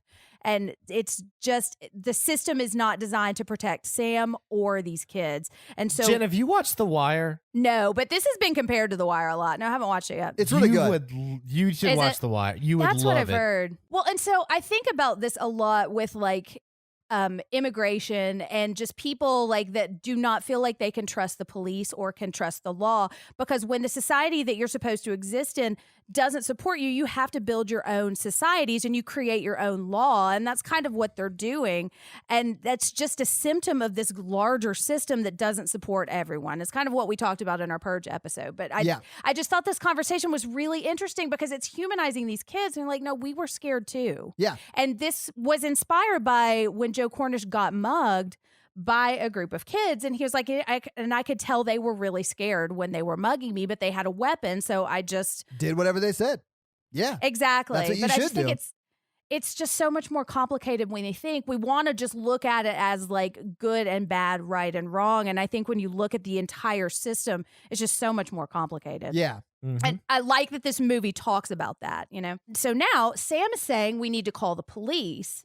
And everyone in the room is like, no, we can't fucking call the police. Like, they're going to arrest us. They're not going to arrest you because you're a white woman. They're going to arrest us, even if they didn't do anything wrong, you know? Right. And then also, he did do something wrong when he mugged her, but like, He did. They're like, but they're going to say that I murdered these two police because I was getting arrested while these two police were murdered. Even if there's no fucking way I could have ripped these police up, like they're going to blame this on me, which I think is part of the reason this movie is getting talked about a lot now. Except that they have two alien bodies, which is what bothered me about it. They don't have two alien bodies with them. Well, no, but the alien bodies would be wherever the police van was. Now, they did move that police van trying to get away from it. So it is plausible to me, at least, that the police would not know that they were killed by aliens because they're no longer around those alien corpses. They have one alien corpse in the marijuana room. They'll have a second alien corpse in a second in the girl's house. And honestly, they have the alien corpse where Hi-Hats shot the one that killed his right-hand man, which is also right where the police van is now. Which is why I don't like the ending, because if they would come in and investigate and see all these creature bodies and they'd be like, what the hell happened here? Yeah. They wouldn't just arrest people.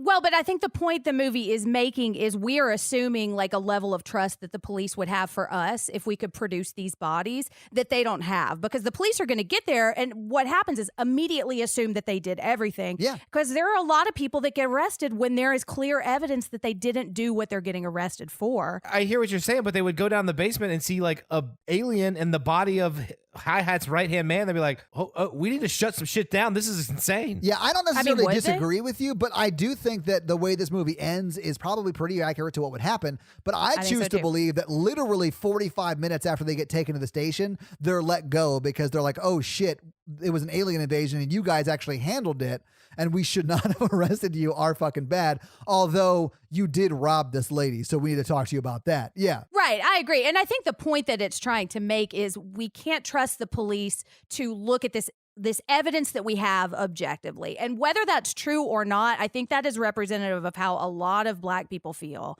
right now. And I think this movie does a good job of pointing that out. Yeah. Like, it's not worth the risk of trusting that they would look at this evidence. Right. You know? All right. So they don't call the police. And this is the thing that is getting quoted a lot right now, because Moses is talking about what these things are. And he says, he thinks, and I don't know, maybe he's just kind of spitballing a little bit, but he's saying, what if like the government bred these things to try to kill Black boys? Yeah. And he says, first they sent drugs, then they sent guns, then they sent monsters to kill us. We aren't killing ourselves fast enough, so they sent monsters to do the job. I literally wrote in my notes, Flynn thinks this is a government conspiracy, which is crazy, but he sort of has a point. Like, I mean, Exactly. It's clearly not, because we saw them come from space, but the stuff he's like talking about is not necessarily untrue, you know? Right. It's not. Oh, yeah. And I mean, there's an episode of American Hysteria. There are a couple where they talk about like the crack cocaine thing and how the like CIA, yeah. Oh, yeah. Right. Well, they're talking about how like there's basically no difference between crack cocaine and like powder cocaine. Oh, you're talking about mandatory minimums. Yeah. Yeah, mandatory minimums, and like how you get like way more jail time for crack cocaine, and how it was introduced into a lot of urban neighborhoods to try to vilify people. And like it's I'm not going to do it justice, but check out these episodes because there is a lot of evidence to show that these communities are being infiltrated by people who are trying to set them up as villains so we can dismiss these communities. It was done, I don't know if it was done in the UK this way, but it was done in America largely to get people to not be able to vote because a lot of those people vote a certain way and they didn't want them to be able to vote. And in most states now, but back then when that was happening, if you had a felony, you could not vote, which is why any possession of crack was automatically a felony, and that wasn't necessarily the case. Again, this movie takes place in the UK, and I have no idea if it happened there the same way, but it makes sense. Yeah, it's hard to equate our war on drugs with like what's happening in the UK. Right. But like, Jen, you've got to watch The Wire because basically the whole series is about how the war on drugs is a systemic war against a group of people, like a cultural group of people. Yeah. And it is. Yeah. Okay. Well, I'll check out The Wire, but I'm also going to link this to American Hysteria is just a fantastic podcast, and it really breaks apart a lot of these kind of dynamics and talks about like where they started and what the actual motivations are. So like I could understand him thinking this is just the next thing they're sending into our neighborhood to try to kill us. Absolutely. Like I understand that mentality, you know? But so they open the curtain at this point. Oh my God. And they see that they're like right out the window. Oh, and this is sad because I can't remember what the guy's name is. It's the guy who has the moped because he puts his moped helmet on and then takes the gun he took from Mayhem and tries to shoot both of them, and it's just a cap gun. And he's like, oh crap, it's not a real gun. And then they jump in on him. And John Boyega just hides behind the sofa like, oh my God, oh my God, oh my God, while they literally chew his friend's head off and it flies across the room. It does, yeah. And then it starts to come from Moses, but is her name Tia? It's all the girls really, but I think the main girl is named Tia, but she's a badass, man. She gets a lamp and like breaks the light and starts electrocuting one of it to like get it to stop killing the kid, although it doesn't help because the kid still dies. But that one goes into the Tia's room, and then all the girls start attacking that one, and then John Boyega tries to take on the other one. But I loved the girls because they like I did too. She's electrocuting it and it's like coming in trying to get them, and then they throw a blanket over it so it can't see them, and then another girl grabs an ice skate off the wall and starts stabbing it with the ice skate until it's dead. So cool. I was like, you are kicking ass. I love this. I know. And they're like 14, 15-year-old girls. It's awesome. Right. But John Boyega stands up to like swing the samurai sword at the one that's in the living room, and the sword goes into the wall. So his arms are literally above his head, and he's trying to pull it out. And that's when the alien gets right in his face and is about to bite him. And that's when Doctor Who comes in there with her sonic screwdriver and shoves it right through his chin. Yeah, and it kills it's awesome. It was awesome. Is sonic screwdriver a Doctor Who thing? Oh, man. Yeah, it's Doctor Who. I'm a nerd. All right, guys. Literally, Natalie and I just turned on Doctor Who yesterday and watched like 6 episodes. Out of the spectrum of nerdiness, Doctor Who is like pretty deep. You know what I'm saying? Like, it's and great. there's nothing wrong with that. Yeah, get at me, Doctor Who nerds. See, this is the moment where I've been like, now we have to call the police because there's like 2 alien bodies in here. They tried to destroy us. They broke in from the outside. We've got to get help because we need guns. Like, this is a government problem. It is a government level problem. You're right, Mikey. Yeah. But they don't have time for all that because this is when we cut down to Mayhem and Prob outside the block, and they look up and they see all the aliens climbing towards that window, right? That they just broke out. Yeah. And we actually see Hi-Hats sort of questioning the kids about where the Scooby gang is that we've been following. And he's like, listen, I came to help them fight the aliens. That's why I've got guns. I mean, he's lying to them. He really just wants to kill the kids. But so, and the kids sort of, because they've been manipulated, do give away where our Scooby gang is. And then it pans up and we see all the aliens climbing up to that hole in the roof or hole in in the window. Yeah. And so now they're standing around, and I think his name is Biggs. They're standing around him, and we don't see his body, which I think is good because I think it got torn up. But they're just sad because their friend just died. And so now this is real. This is no longer fun. Not that I mean, I guess when you got bit, that kind of makes it No, not fun I mean, anymore. I still think there was like a level of like danger fun with right, yeah, the but bite. this is for real. And now we've actually lost someone, and so the girls are like, "You guys got to go. We don't want to do this." And this is where, like, what I was talking about, it kind of loses me. Like, why wouldn't you call the police with your friend dead in the couch? I mean, they're going to call the cops eventually, Mikey, but you're under attack right now from aliens that are climbing up to your window. I mean, you've got to grieve and leave. Like, you've got to get the fuck out of there, right? Right. And that's what they do. Well, no, actually, the boss gets to their apartment at this point. Hi-Hats? Yeah. Yeah, I couldn't figure out his name for a while, so I just called him the boss every time. But Yeah. Hi-Hats gets there. They're running down the hall, and he's shooting at them. Yeah, he can't shoot for shit. Right. No, he can't. So they're running down the hall, and the aliens are like running after them, and they're trying to make it to the elevator and close the door fast enough, but they do not close the door fast enough. The thing gets in, so now they're trapped in an enclosed space, and we hear a bunch of screaming and banging as the elevator goes up. I assumed that Hi-Hat was dead and his two henchmen. Yeah. Yeah. Yeah, I was did like, oh, they're too. so dead. They're not going to make it. Right. But then we cut to the elevator dude, or as you've been calling him, Curly, and he's waiting on the elevator, right? And then the elevator opens, and it's just Hi-Hat standing there covered in like blood and stuff.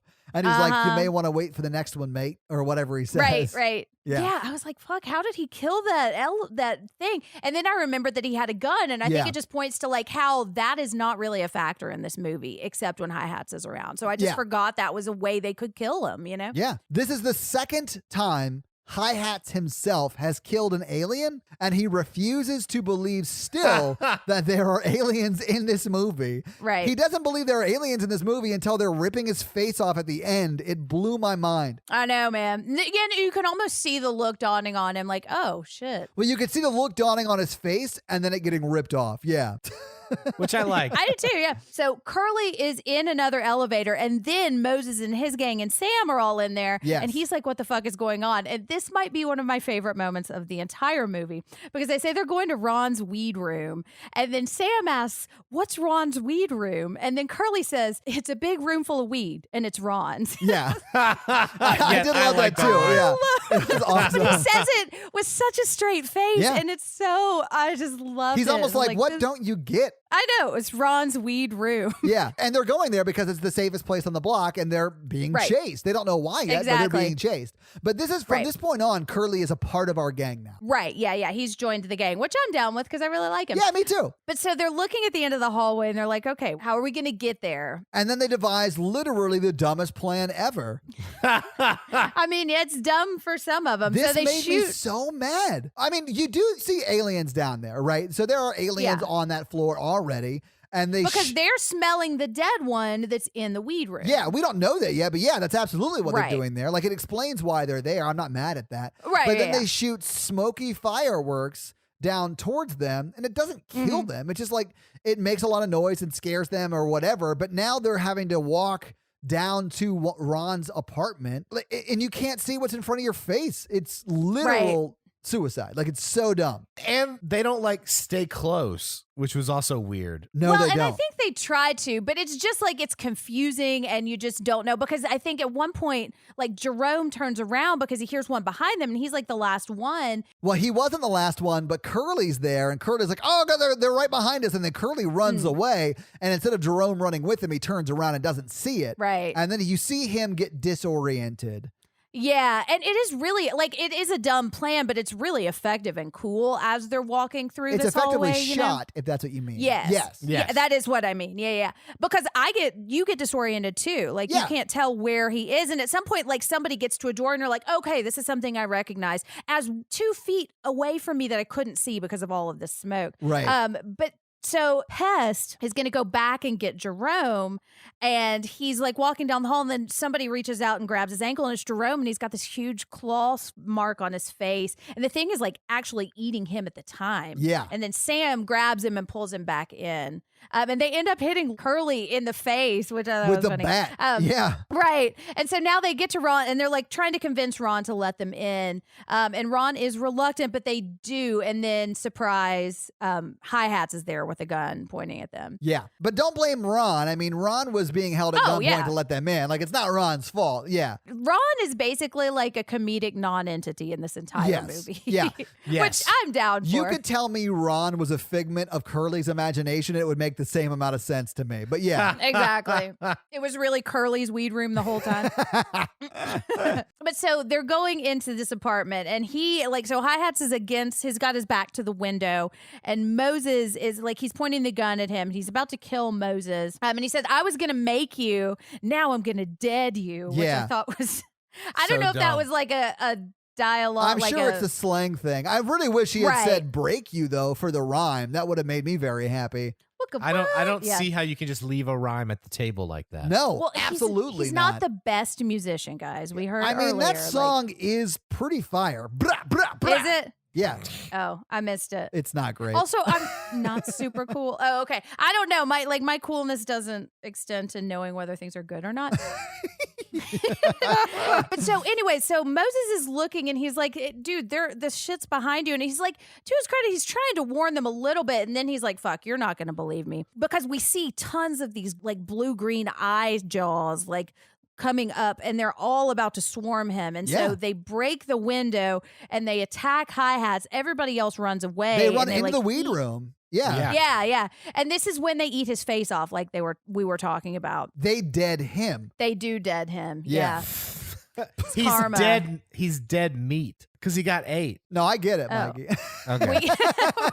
All right, so now they're in the weed room. Yes. And Moses is saying, I wish I'd never chased that thing. I wish I'd never met you. I wish none of this had ever happened. I just stayed home and watched and played FIFA. I wish I was a caller. I wish I was a baller. I wish I had a girl on the phone. I would call her. Right. I get it, Moses. I'm the same way. Yeah. But so Moses is telling now Sam, like, I didn't know you lived on the block. We never would have come after you if we'd known you were one of us. And she says, that doesn't make it okay. Like, it's still not okay to rob people. Exactly. And I guess if you're looking at this as kind of like a Robin Hood narrative, there is an element to that, although I don't know if that totally fits. But he just, like, he doesn't want to hurt one of his own. And it also kind of, like, made me realize, like, they live in the same building. And I think when we think of, like, urban, like, housing projects, we don't think of white women living there, you know? I mean, there are a lot of them that are on government assistance and need that help. Yeah, I mean, that's not... There are. Yeah, but the stereotype is these black teenagers. Yeah, Sure, yeah. But so, and this is a cute little conversation that Pest is asking if she has a boyfriend. Pest is like all about her in this scene and for the rest of the movie. He's like,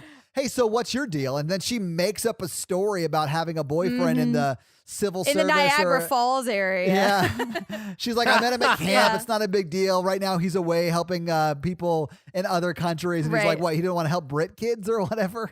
Yeah. Exactly. Like, he doesn't seem like he's looking out for you too well. Are you sure about him? Yeah. All right. So now they're starting to figure out what's going on. He's looking at the creature because they're in this grow room. They've got these UV lights. And they can see like this glowing like goo on them. And all those 15-year-old boys looked pretty guilty for a second.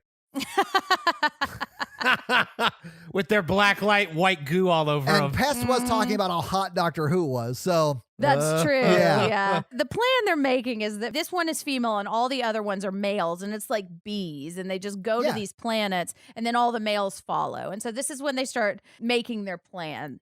And they have the pheromones all over them because they were like, they're the ones that killed the female alien. And then they got her pheromones all over them. Yeah. Right. And so Moses is starting to say, like, everyone that had the scent on him died. So maybe I can lead them to a place where I can blow them up. Yeah. And he's saying, I'm the one who brought them to the block and I have to finish what I started. Yeah. And I think he takes the weight of a lot of the story on himself. And I think it kind of just speaks to the narrative of how he's grown up, you know, because I mean, he was his idea to kill this thing, but like this whole thing is not all his fault. This is one of my favorite parts. We have Mayhem and Probs like looking at the dumpster, and we know that I think his name is the chain guy who's in the paper bin, because I think it is a recycling paper bin. But yeah, but he's like, I got to get out of here. I can't stay here. And I've only got one more minute on my text. Yeah. It's really cute. And like, why hasn't anybody fucking saved me yet? I know. Never fear, Mayhem and Probs are there. Yeah. And so they start super soaking the bear. And I thought for a minute it was going to be this cheesy Signs kind of thing where like the bears dissolve in water or something. No. It's more like But Jaws it's fucking 2. gasoline. Yeah. It is, yeah. And they actually allude to that when they're he goes, it's not water. Yeah, exactly. When they ran into the kids in the hallway, they're like, you're not going to do anything with your water in that super soaker. And he's like, it ain't water, baby. It's so cute. I love it. But they also shoot a firework, and that's what ignites the thing. And so they kill that Yeah, thing. it burns it the hell up. Yeah. And then they get in the dumpster, too, because I think the police start coming when they hear a fire. Yeah. And it's so cute because this kid, Purple Hood is what I kept calling him because I didn't know what his name was. Yeah. But they said, you killed that thing? And one of them says, easy peasy. And the other one says, lemon squeezy. Yeah. and then that kid acknowledges them and he goes, you're Probs and Mayhem, right? And Mayhem, right. And then they look at each other and they're like, yeah. Right. I love that part because as a youngest sibling, I was like, finally get some acceptance for these kids who just want the older kids to accept them. Mikey. Oh. Just find kids your own age, Todd. But there's a moment when Probs is like, nobody's going to call you Mayhem if you don't start doing some shit. Yeah, yeah. Really cute, too. I love that. I'm already causing Probs. But this is where they literally change Doctor Who into pheromone-free clothes. And if you see, it's Curly. Like, Curly gives her a lot of his clothes because for the rest of the movie, he's in a boxers and t-shirt. That's right. Yeah. I didn't catch that. I did notice that she looked different, but I didn't catch So it. she's sort of wearing his outfit. Yeah. Right. And so now there's a plan, and we don't exactly know what the plan is yet, but we know she's going to go somewhere and do something that John Boyega told her to do, and that he's going to do something super, like, self-sacrificing. He's going to blow him up. But he asks for the ring back, and this is when he gives the ring back to Sam, and she says, thank you. Yeah. And I think they've kind of, like, come to peace with each other. Like, I don't think they're going to be best friends forever, but, like, they kind of acknowledge each other as human beings, you know? Yeah, absolutely. So Sam is sneaking out the door, and there are tons of bears there. And Ron, like, peeks his head out the window, and he's like, is it safe? And she says, no. And he just closes the door and says, well, good luck. Yeah.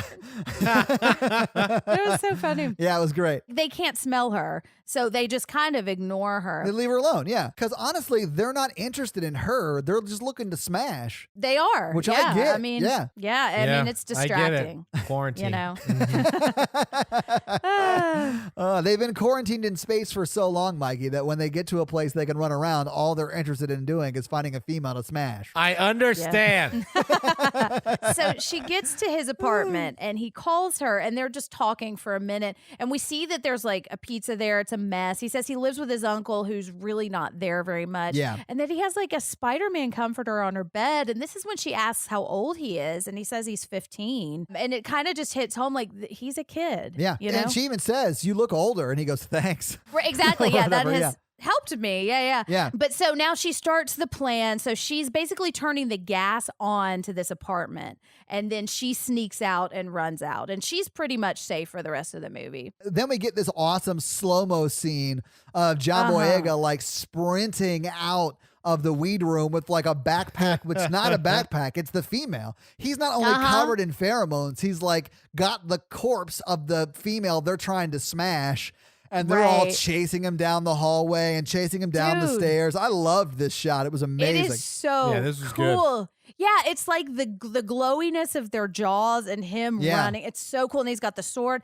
Oh, it's awesome. And at one point while he's running down, he takes the female off and he throws her to the side. It's in the kitchen, into the kitchen where all the gas is now leaking out. Yes. Yeah. Mm-hmm. And so he opens the window and he's trying to light a bottle rocket, but he can't get it lit for a second. And then he finally does and he shoots it and explodes. And we see like there's a bunch of police on the ground and everybody, like all the residents are standing out. So they see this gigantic explosion. And then when the smoke clears, they're like, what? That's Moses. And we see that he's hanging by this flag. I did love this part because Moses is hanging for his life by a flag, which is not like the strongest thing you want to be hanging from. And the girls are like, in this heightened sense of thing, they're all like, oh, hey, look, it's Moses. Right. Like it's not a big deal at all.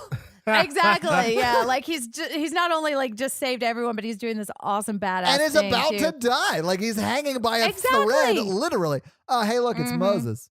Right. Oh, yeah. I thought that was ridiculous. But so he pulls himself up to the balcony, like on a lower level, and then he gets to safety. And then we see Ron, Pest, and Curly are all walking with like their broom weapons. And then the smoke clears, and it's not the monsters anymore; it's the police. And so they. Well, is it the monsters? Is it the monsters, Jen? I mean, it's not the alien monsters, right? And I think Pest even says something like that.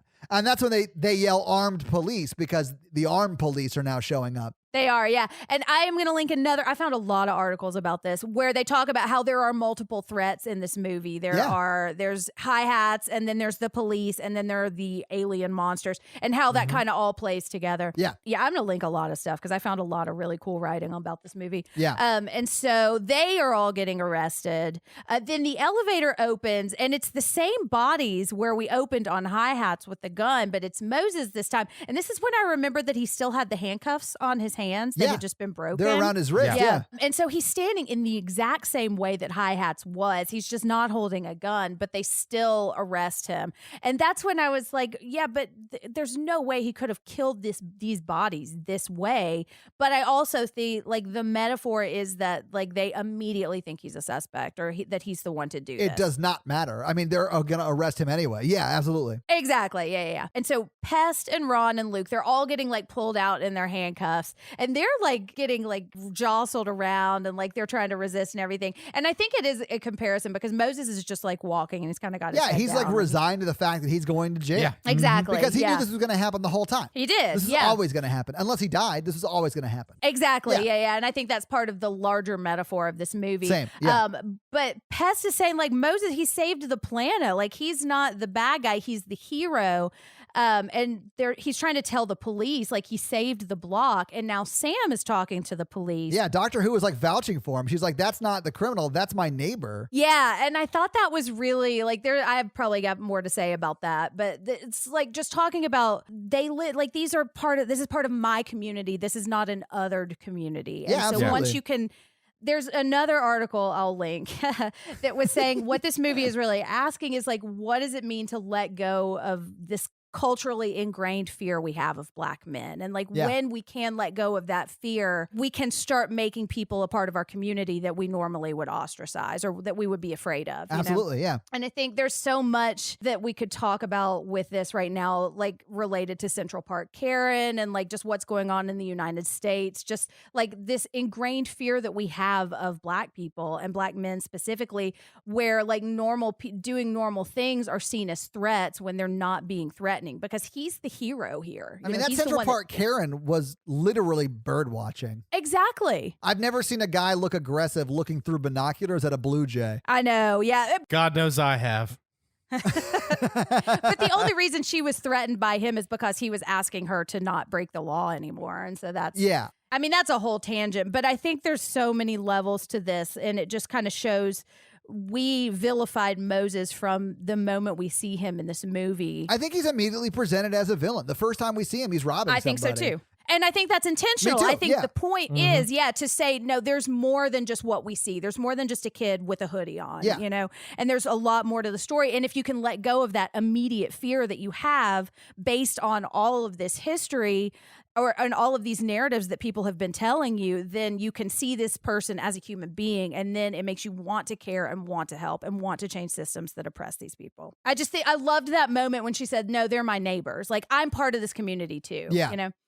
Right. But they closed the door on Moses, and everybody's chanting Moses' name outside. And Pest actually says that. He's like, Moses, that's for you. That is, yeah. And then he looks up and he smiles just a little bit. And that's the movie. Yeah. And I just love it. Roll credits. So now that we've seen the movie, now that we talked about the movie, let's get some final thoughts. What do you think, Mikey? I hate the ending. I think this is why I don't like the movie. Because I love Jen's metaphor and how it plays out. Yeah. I cannot separate alien invasion and like the metaphor. It's like, because like if there's that many bodies and weird creature bodies and shit, Like, why would they just haul off kids first thing? And I just can't put it together in my mind. I think it's really dumb. It's like the injustice of that is annoying. Because I agree. Right. I hate that too. Yeah. Not just injustice. It's just, well, I mean, like they would probably detain everyone in the building to see if they're infected by aliens. The science fiction nerd in me is coming out where it's like not working well. And you made fun of me for liking Doctor Who, but you're over here like, well, actually, what they would do is quarantine everybody. Well, I mean, it's just like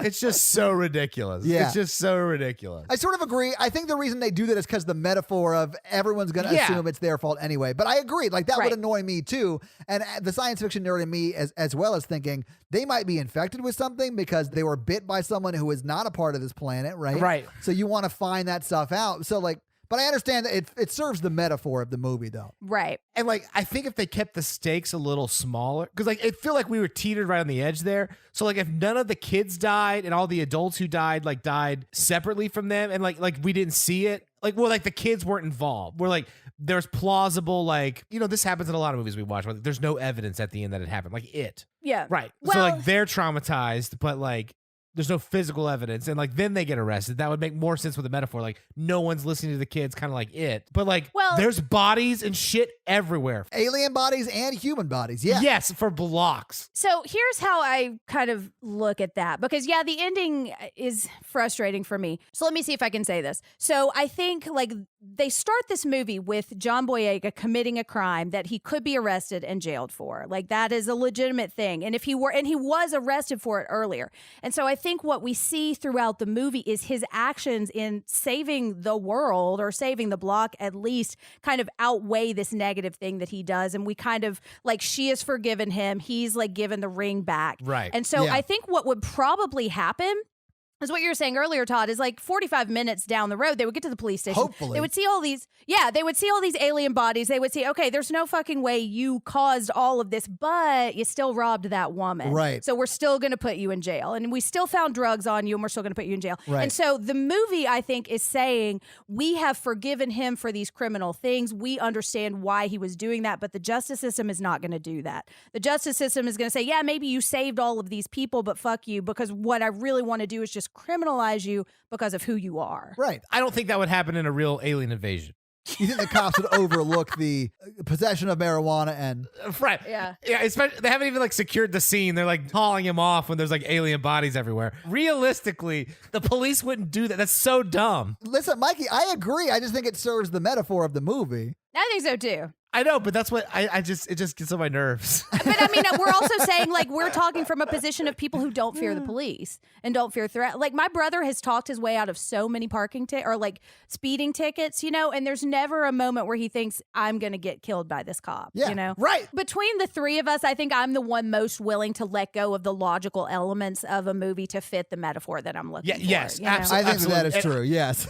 That's a lot of times that's just what I'm going into a movie for. Like I just want to like connect to the emotional core of the story. Yeah, sure. And I'm okay if it doesn't always line up, whereas I think you guys get taken out of movies more. Yes, and I mean that's not right Jen, or wrong. I want to be more like you with that because I will just sit there and be like, I really like this metaphor, but I can't drop But it. I really like the movie. I think it's one that people should see. It's not super scary. In fact, it's a lot more fun and a lot more action than there are scares. But there are like 2 or 3 jump scares that really, really got me. And I've heard it described as a sci-fi movie a lot of times too. I definitely think there are horror elements There are. to It's it. sci-fi horror for sure. It is, yeah. But it's just, I feel like the strength of this movie is that it blends all of these genres together. Agreed. And that's what I really like. But so like, I love how it has a message, but it's also really fun. It's scary at times. It's like intense. And it's funny in the right moments too. Like, I just feel like they did such a good job of weaving everything together, you know? Yeah, especially same. for a directorial and writing debut, you know? Yeah. It actually won a BAFTA award for being like that newcomer who like blew people away. Well, let's talk box office. All right. All right. So what do you guys think the budget for this movie was?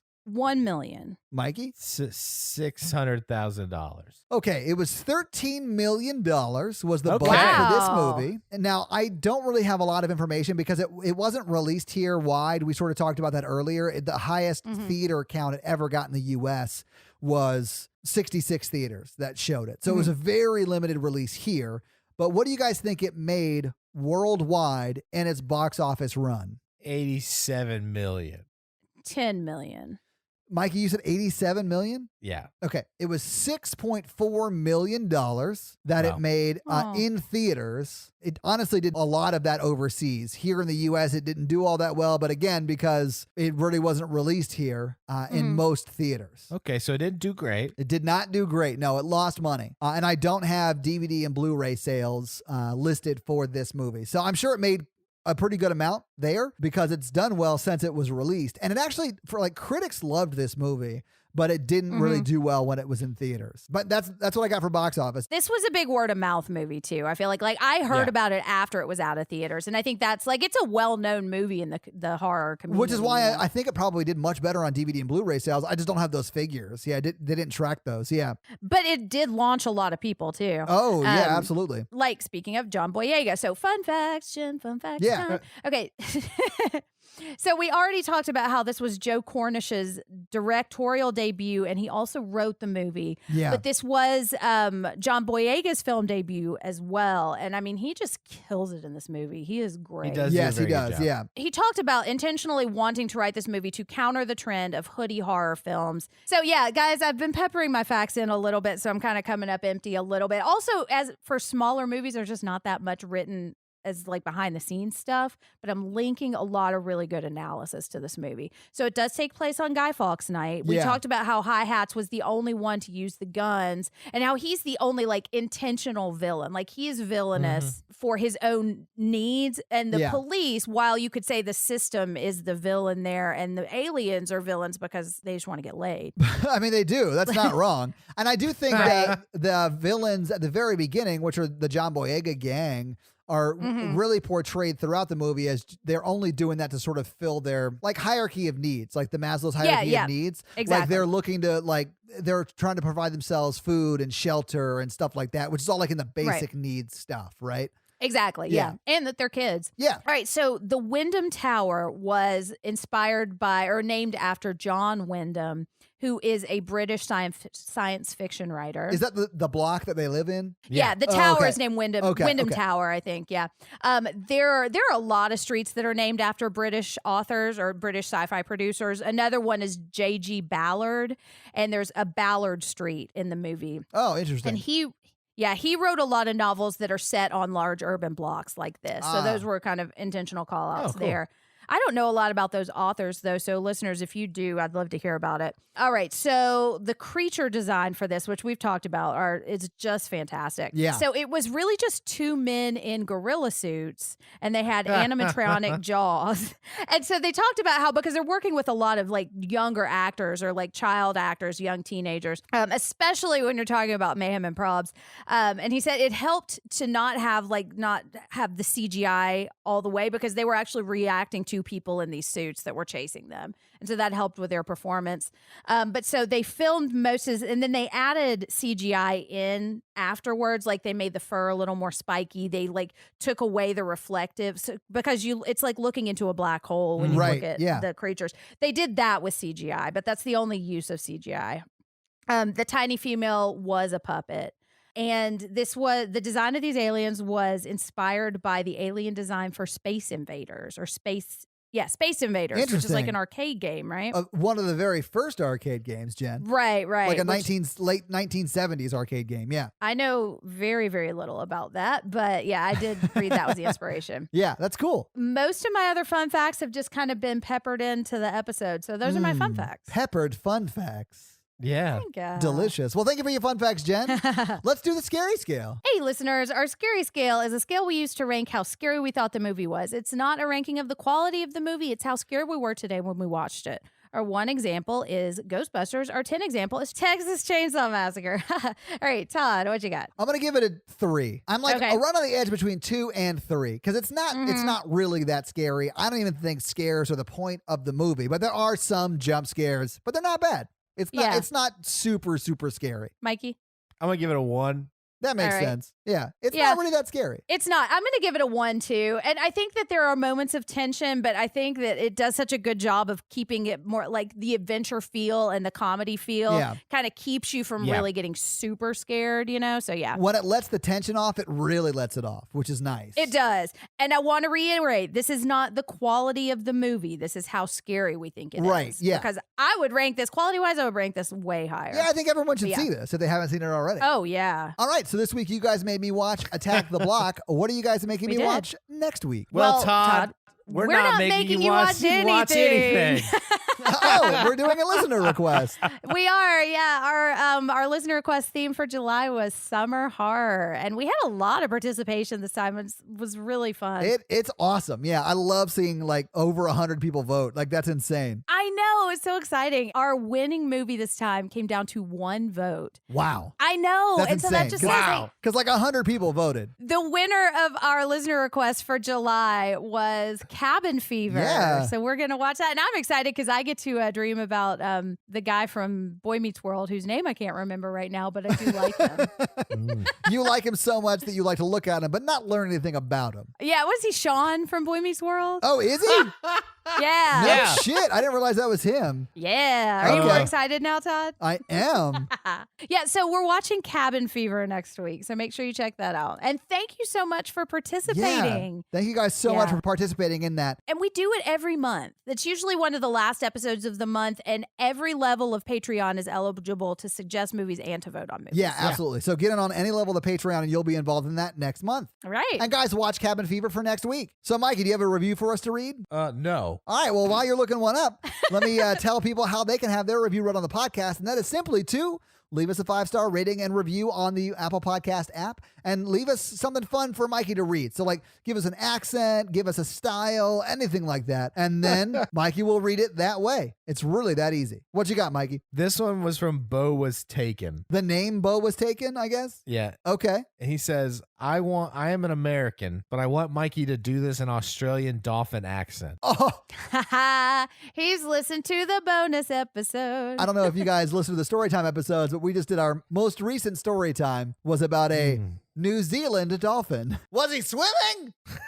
Was he swimming? That shit was my favorite, I Mikey. gotta know. I did not know he was a dolphin. I know. And well, until the very end when I revealed it. Anyway, Okay, let me prepare my. yeah, get ready, I don't- man. You got to get into the head, That's not a knife. This is a knife. but more like a porpoise.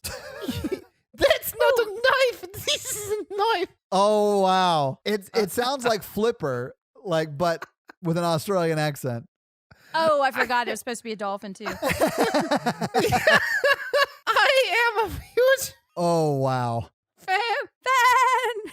and I have marathoned almost all of the episodes in the span of a month.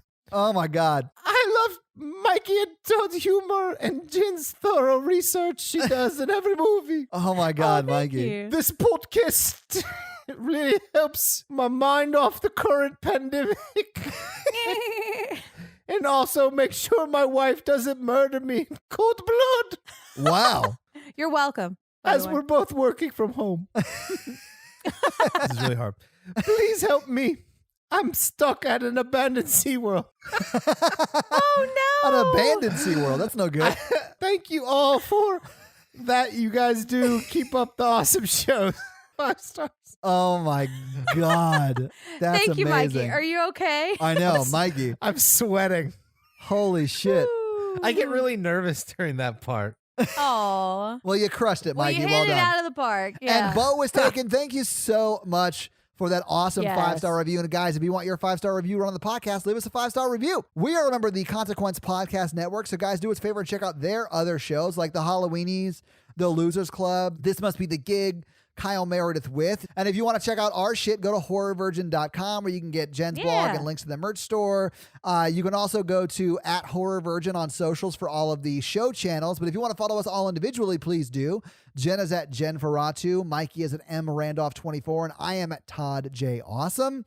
If you want to help financially support the show, please do by going to patreon.com/horrorvirgin, where you can get a lot of great levels and a lot of great things, one of which is a listener request that we just told you about already. And any level is eligible to suggest movies and vote on movies in those listener requests. And there are a lot of other great perks. So guys, check them out. But if you can't financially support the show or simply don't want to, just join the Facebook group where you'll get daily free content and an awesome community of amazing people. I can't believe we just passed 900 members. That's awesome. I know, man. Well, guys, that's going to be it for us, everybody. Thank you so much for joining us for Attack the Block. Yeah, it was so fun. Make sure you watch Cabin Fever for next week. And I'm Jen. I'm Mikey. And I'm your horror virgin Todd, guys. Have an amazing week. Bye. And I'll be in a better mood next week. I don't get down a lot, so like I get one. Consequence Podcast Network.